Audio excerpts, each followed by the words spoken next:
Welcome to What Catholics Believe. I'm your host, Julius Smetona. Perhaps an issue which divides the American right wing more than any other is the question of conspiratorial influence behind the forces of communism and socialism.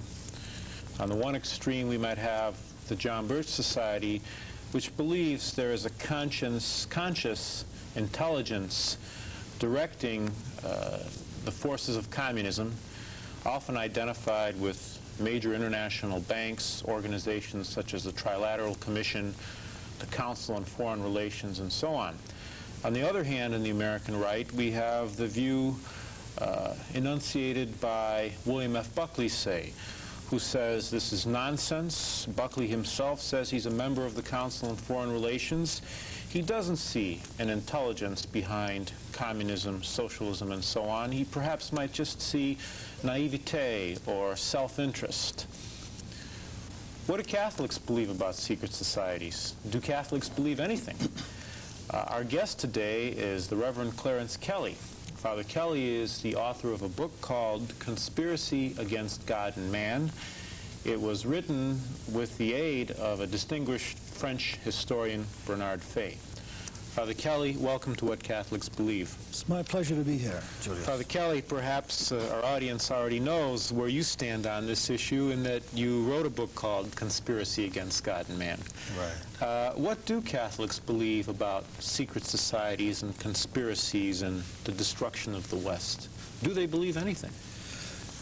Well, it's clear since the early years of the 18th century that popes have warned over and over again that the forces of evil and collectivism have organized, and that they carry on from generation to generation, and that they intend to wage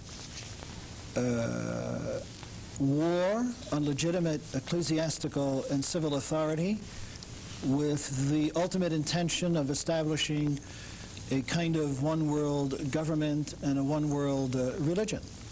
Well, this is remarkable, because to my way of thinking and my understanding, I don't recall any Roman pontiff, or certainly in my lifetime, and perhaps considerably further back than that, ever mentioning anything about such a force. Well, you should read more then. But, for example, Pope Leo XIII wrote a wonderful encyclical on this conspiratorial force called Humanum Janus.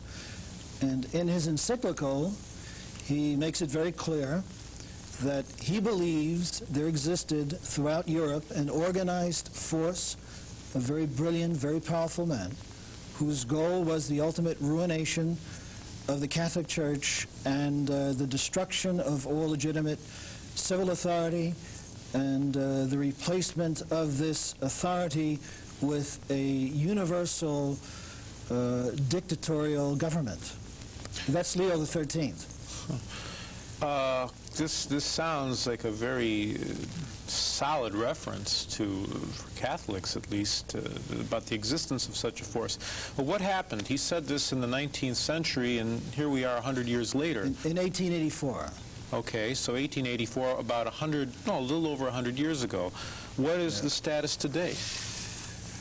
Well, if anything, it's certainly significantly worse, because since the time of Leo XIII, the external manifestations of this movement have engulfed most of the world, especially since the establishment of Bolshevism in the Soviet Union. So, in effect, things are immeasurably worse today than they were in 1884, when Pope Leo XIII wrote his encyclical on Masonry. But it's not only the testimony of the popes, it's testimony of some very famous and respectable individuals and statesmen who have spoken about publicly and opposed this conspiratorial force. For example, Benjamin Disraeli, the the Prime Minister of England, and also Winston Churchill spoke about it as well. What exactly did Churchill or Disraeli say? Did they agree with your thesis that there is an organized movement for these forces? Well, it's not my thesis, okay. All right? In fact, the reason I wrote the book was not so much because I had this firm conviction and I had this mission to convince the world of the existence of this conspiracy. The reason I wrote the book is to show people that it is not absurd, that it is not a wild idea to say that the forces of socialism and communism are organized, and that those who control these forces are organized in a secret society. And so what I did was I went and discovered what had been said about this by important people, and I presented their testimony. So it's not a question of my thesis and my desire to convince people. It was rather trying to get over the hurdle of the unthinkability of the notion of a conspiracy. That is, by the way, one of the few heresies in modern political thought.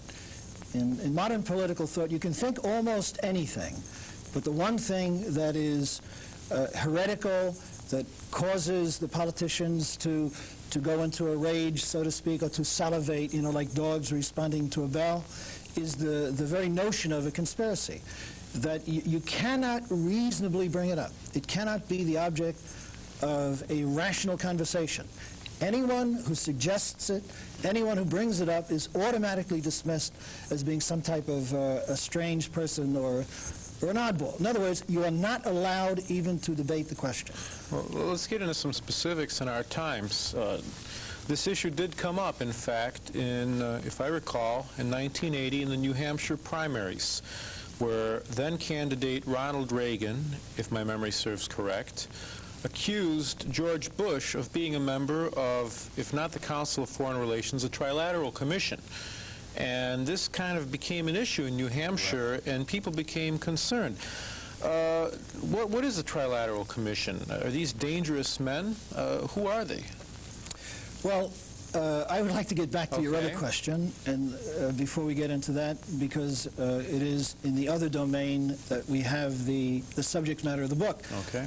And that was, what specifically did some of these famous men actually say about the conspiracy?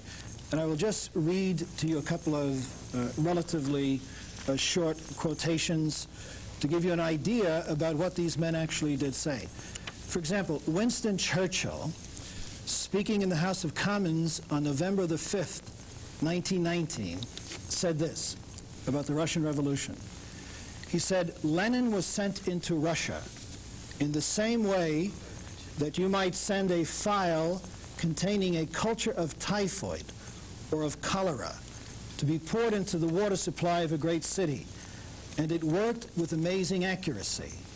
No sooner did Lenin arrive than he began to beckon a finger here and a finger there to obscure persons in sheltered retreats in New York, in Glasgow, in Bern, and other countries.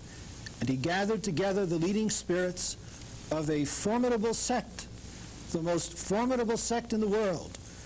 With these spirits around him, he set to work with demoniacal ability to tear to pieces every institution on which the Russian state depended.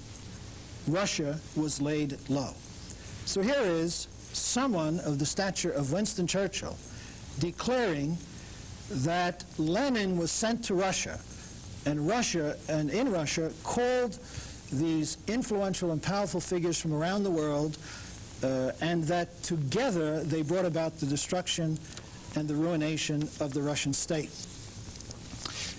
Here is another example, Benjamin Disraeli, who was, you know, the Prime Minister of England. I believe the first or only Jewish Prime Minister of England.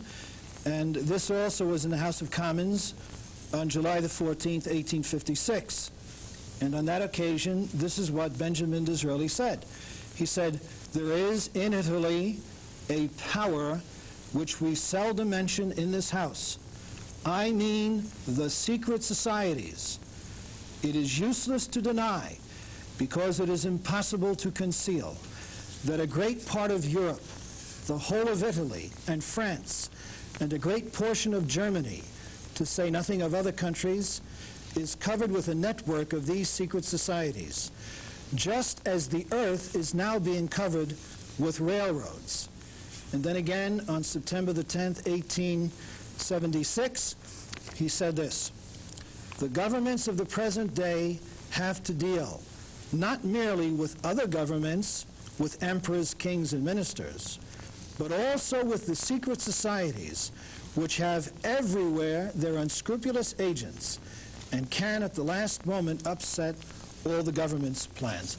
And finally, one more quotation from Pope Leo XIII, and this was in 1902 in an apostolic letter that he wrote, and this reconfirms what he wrote in the encyclical of 1884. He says, including almost every nation in its immense grasp, it unites itself with other sects of which it is the real inspiration and the hidden motive power. It first attracts and then retains its associates by the bait of worldly advantage which it secures for them. It bends governments to its will, sometimes by promises, sometimes by threats.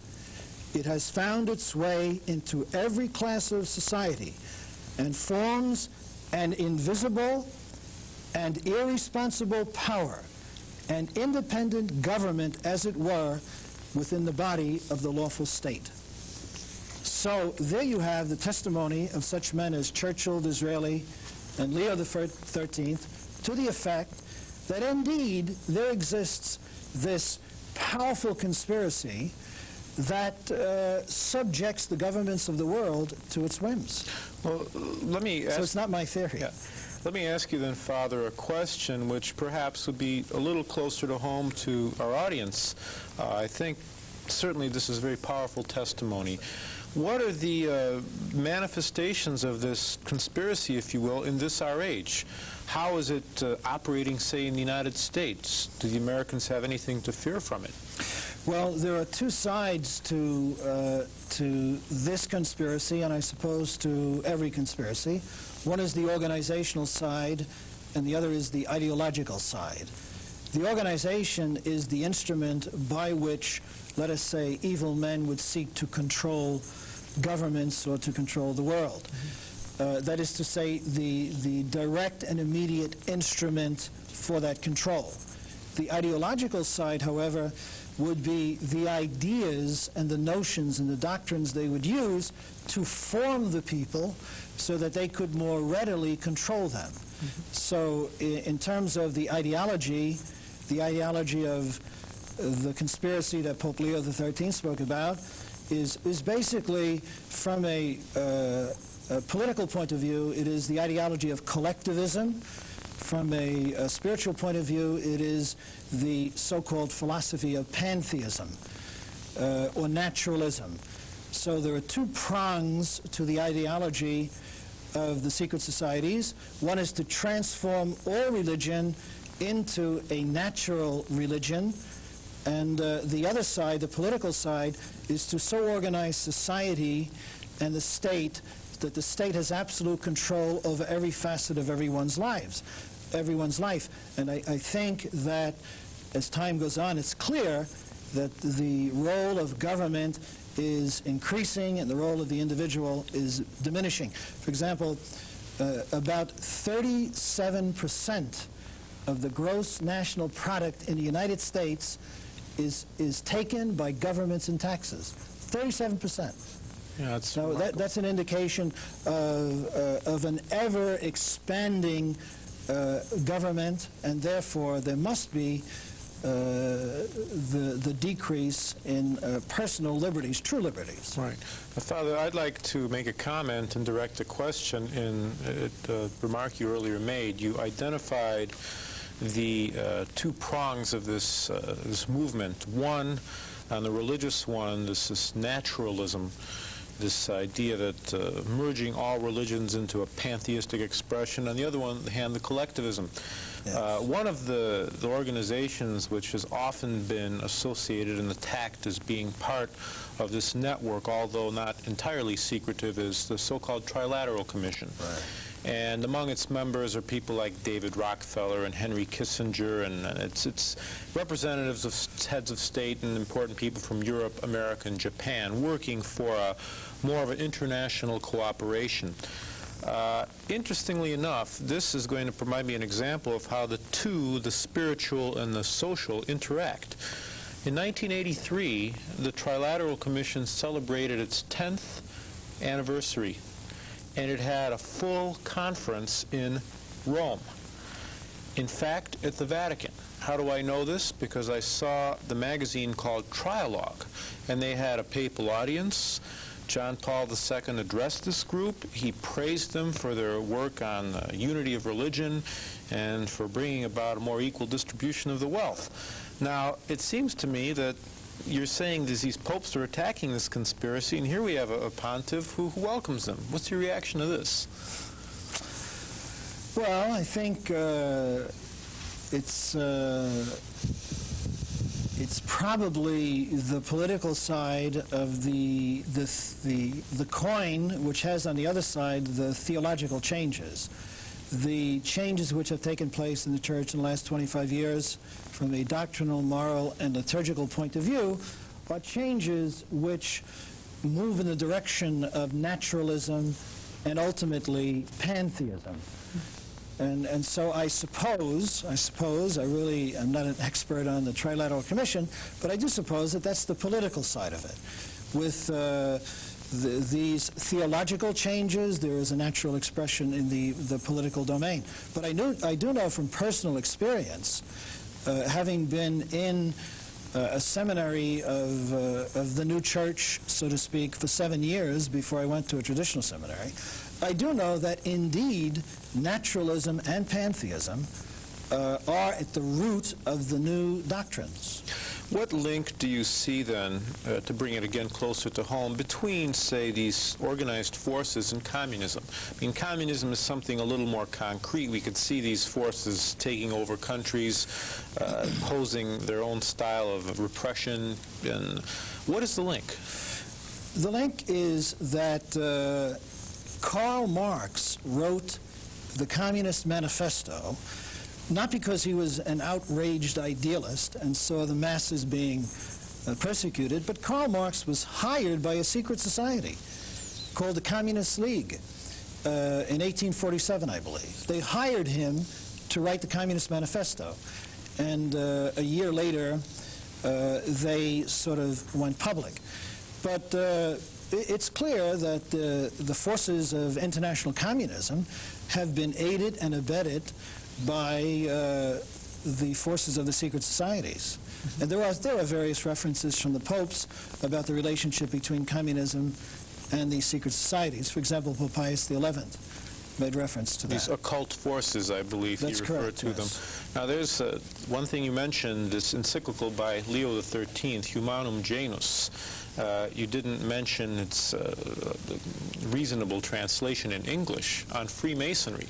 In other words, this encyclical is very critical of Freemasonic lodges, and yet it seems that the Masonic lodges are a strong force in the United States. Many presidents have been Freemasons, for instance, George Washington himself. Franklin Delano Roosevelt was a Freemason.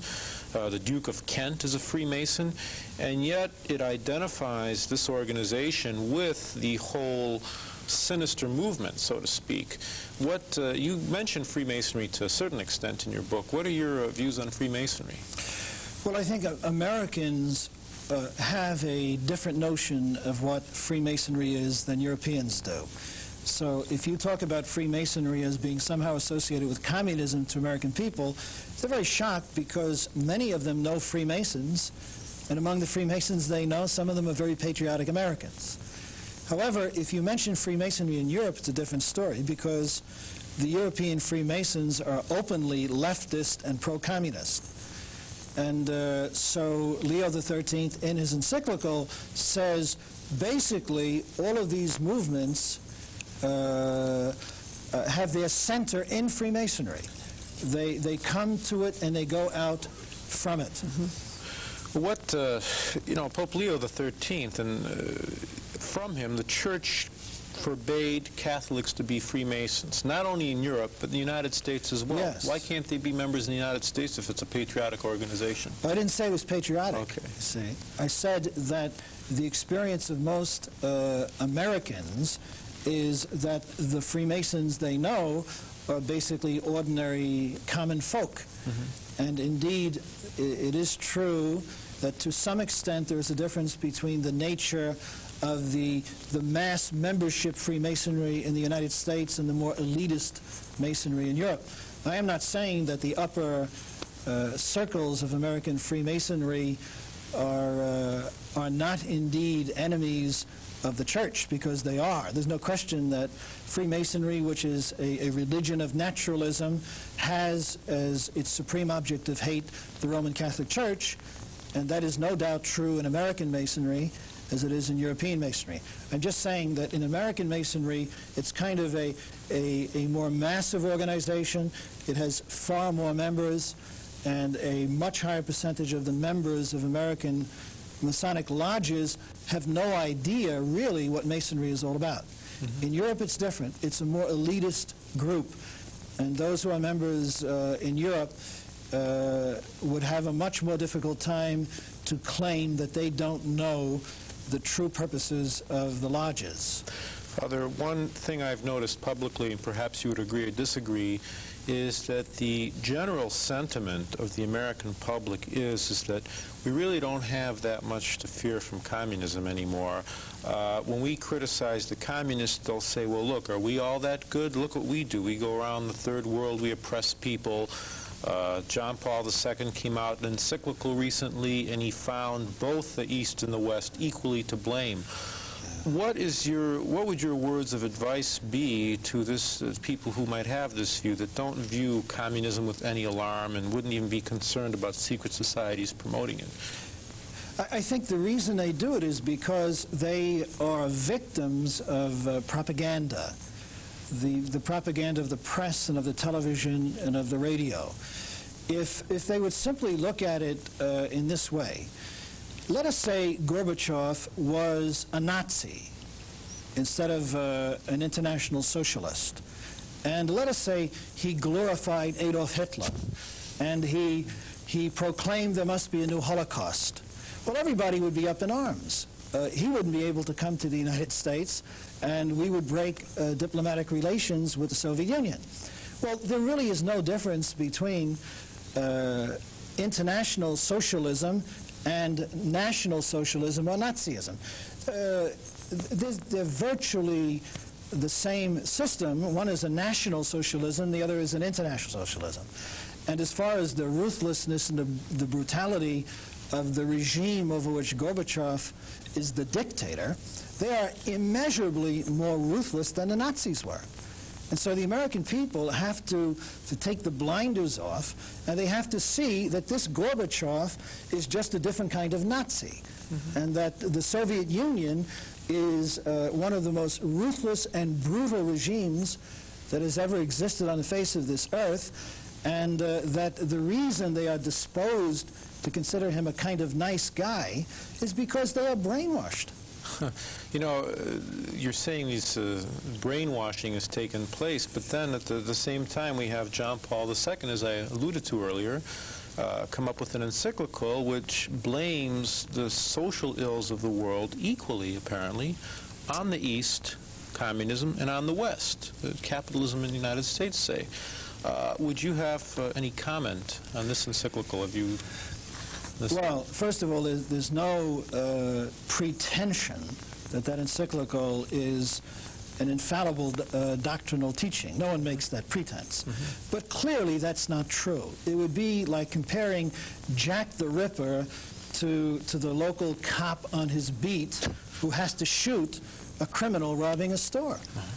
And someone comes along and says, well, there's no difference between that cop and Jack the Ripper because that cop shot someone and killed him. It's absurd. It's manifestly absurd to compare the United States to the Soviet Union. Right. That'd be like comparing St. Francis of Assisi to Adolf Hitler. It's ridiculous.